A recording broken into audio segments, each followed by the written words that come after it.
Beleza, pessoal? Bom, dando sequência, então a gente vai falar aqui sobre configurações de sensores, né? Sendo que essa aqui é uma das partes mais importantes antes de qualquer coisa. Depois disso, sendo que a gente já fez a primeira etapa, que é a configuração do motor, agora a configuração do sensor, e depois disso seria um teste de sensores, né? A gente não chegou ainda perto aí da parte de ligar de fato. Então, quando a gente for fazer configurações de sensores, né? Nós temos essa parte aqui de ferramentas, tá bom? Então, todas as calibrações de sensores vai começar por aqui.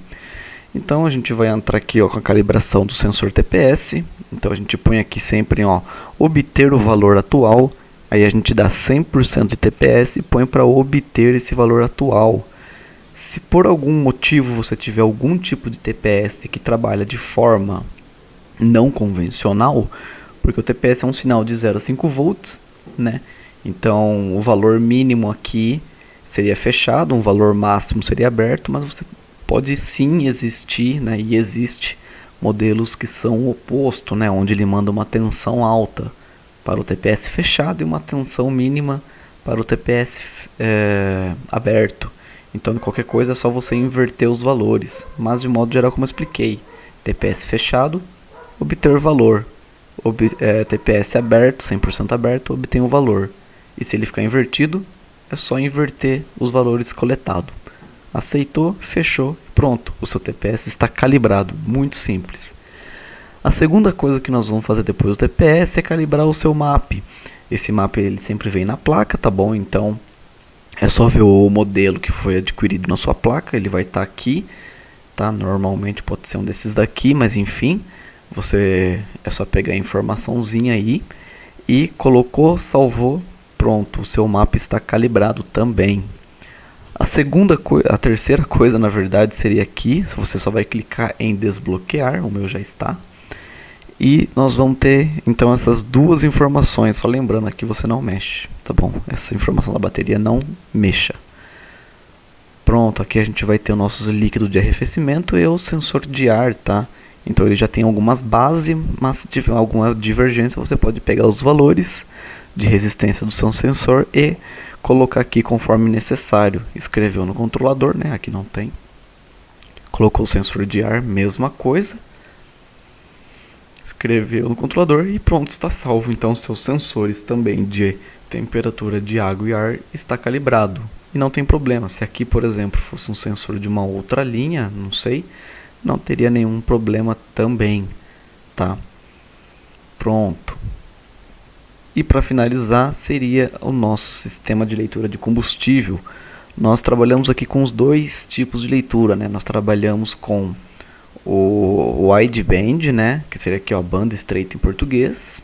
Wideband não, perdão, sensor narrow, que seria a banda estreita em português. Não tem nenhum tipo de configuração. E nós temos aqui o wideband linear personalizado.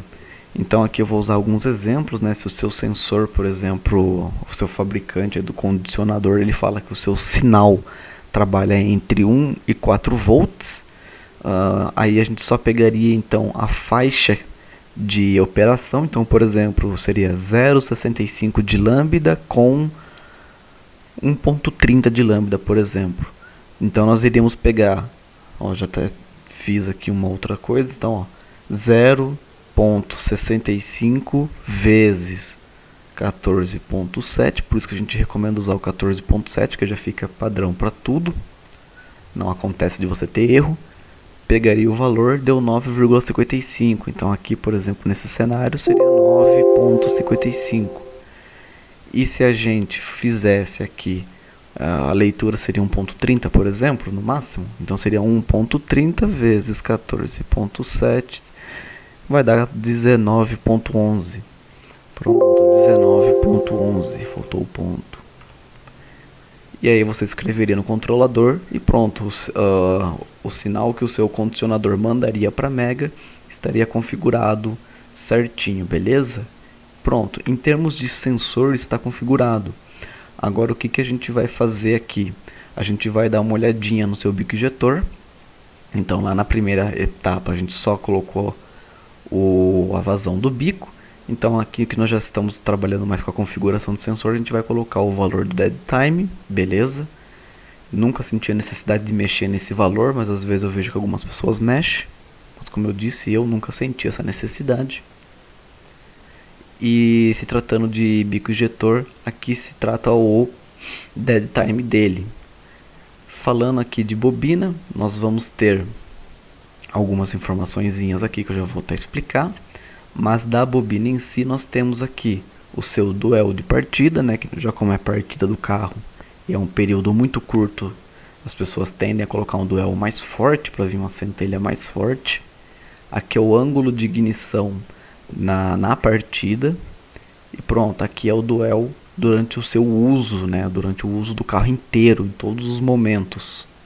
E aqui é a duração da centelha em milissegundos.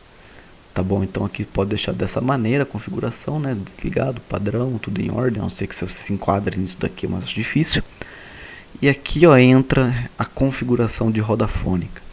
Então aqui temos distribuidor, temos roda fônica e tal. Vou falar sobre roda fônica, acho que é o mais padrão, é o melhor, né? Mais padrão fica ruim falar assim, né? É o padrãozão, é o melhor, é a tendência, né? Distribuidor tá saindo hoje. A maioria dos motores que vem distribuidor é facinho adaptar uma roda fônica, fácil mesmo, né? E com certeza vale todo a adaptação. E então vamos lá, roda fônica.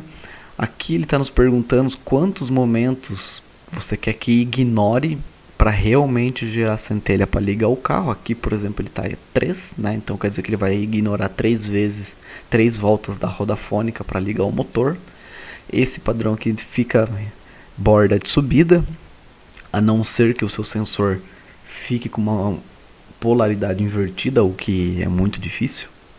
Mas se você vê que está tendo algum erro, alguma falha, alguma perda de sinal por conta de polarização, você poderia estar mudando, mas mesmo assim não recomendo. Recomendo primeiro fazer a troca do sensor caso dê alguma perda de sinal, ao invés de mexer nessa configuração. Mesma coisa essa configuração aqui, tá bom? Não, normalmente é assim. Difícil pegar uma polarização invertida. E aqui nós estamos fazendo a pergunta de bobina, tá bom? Aqui tá como se fosse uma única bobina, né? Isso aqui é para distribuidor, né? Então você pode colocar desperdiçada ou outro tipo necessário aí, tudo bem? O bobina em plug aqui, aquelas individual, tá? Pronto, aqui seria a entrada. Eu acredito que essa função aqui também nunca vai mexer, o que deve ser padrão. Eu acho que sempre vai ficar esse D14. Todos os fabricantes provavelmente vai seguir isso. E aqui é a informação mais importante do seu motor, tá bom? Isso é fundamental. Então eu vou dar um exemplo aqui, ó. O padrãozão aqui que a gente usa no... Quase todos usam roda fônica de 60 dentes menos 2. Tá, e claro, existem sim, Maré, por exemplo, é diferente, alguns carros da Honda, mas os demais é tudo padrão, 60 menos 2, né? Então quer dizer que uma roda fônica, se você contasse todos os dentes, dariam 60, mas na verdade vai dar 58 porque ela tem 2 falhas, né? Se você pegar o tamanho da falha, seria o equivalente a 2 dentes. Então é essa maneira que ele quer interpretar. Essa roda distribuída igual, quantos dentes ela tem? 60. Mas ela tem 2 falhas que é para identificar o começo e o fim de um ciclo, tá bom? E isso aqui é a informação mais importante que se coloca no motor. Isso é muitíssimo importante. Você vai ter que colocar o seu motor no ponto de trocar a correia dentada, tá bom? Então a gente sabe lá que o motor estaria no famoso termo está no ponto, né? Então o primeiro cilindro estaria lá em cima com a válvula de admissão para abrir. Então quantos graus, né? Quantos graus está entre o sensor e a falha? Então literalmente você vai ter que ir lá na roda fônica, olhar para o sensor e contar quantos dentes tem até chegar na falha. Então se for aí, ó, 360 graus dividido em 60 dentes, quer dizer que cada dente equivale a 6 graus. Vou dar um exemplo. Você contou lá, deu 20 dentes. Então, 6 vezes 20. Então quer dizer que o seu motor está em 120 graus referente a essa falha. Então você colocaria aqui, ó, 120 graus. Essa informação é muito importante. Beleza? Então pronto, agora sim nós temos um motor totalmente configurado e nós entraríamos na aba de teste. Beleza? Valeu, até o próximo vídeo.